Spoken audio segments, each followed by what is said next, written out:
Pero kapag nahaluan ng korupsyon, ayaw namin yan. Noong panahon ni dating Pangulong Duterte, sinisibak niya po pag naamoy niya na mayroong korupsyon. Naniniwala po ako na ang paglilingkod sa bayan ay dapat may kasamang integridad at pananagutan.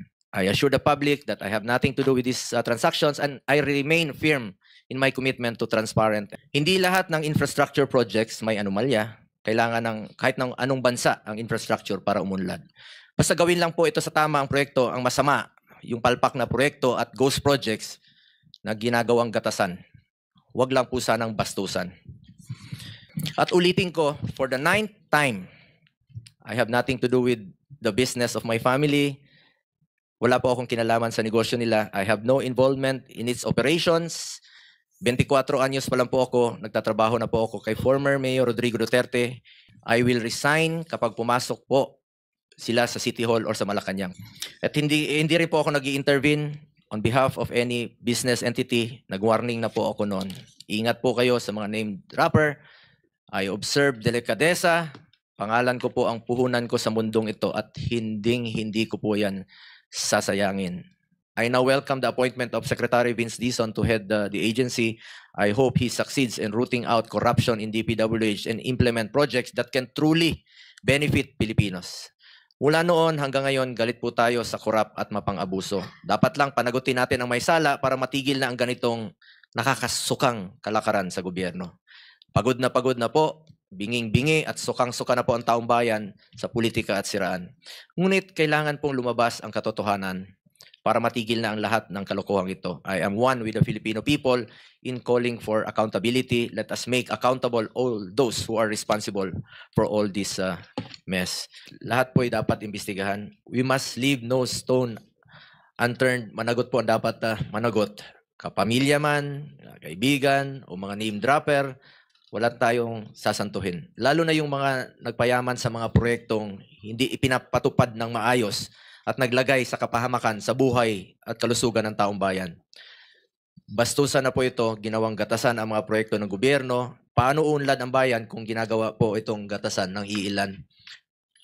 Ang daming Pilipino na nangangailangan ng tulong, lalo na ngayong madalas na naman ang pag-ulan, isang malaking insulto sa sambayan ng Pilipino na habang nabubunyag ang bilyon-bilyong pisong anomalya sa flood control, lubog sa baha ang maraming bahagi ng bansa. Konting ulan, ang taas na ng baha, lalo na ngayon na may typhoon season na naman po. Nasayang po ang pera ng taong bayan sa mga ghost flood control projects na yan. Tapos magdadala pa ng sakit sa mga kababayan natin at gagastusan na naman po ng ating pamahalaan.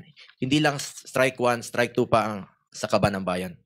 Nakakalungkot at nakakagalit na ang pondo ng bayan na posibleng napunta po lamang sa iilang kamay na iilang nagpapayaman at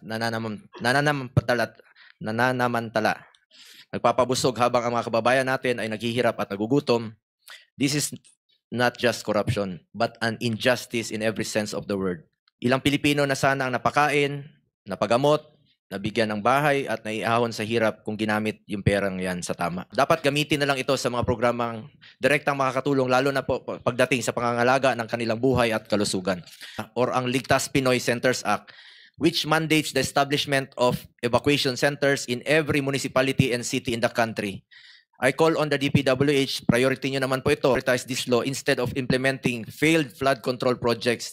Dapat po inuna ninyo itong mga evacuation centers dahil batas na po ito at mapapakinabangan po ito ng mga kababayan natin tuwing merong nababaha at nababagyo. Ito talaga ang mapapakinabangan ng mga nababaha.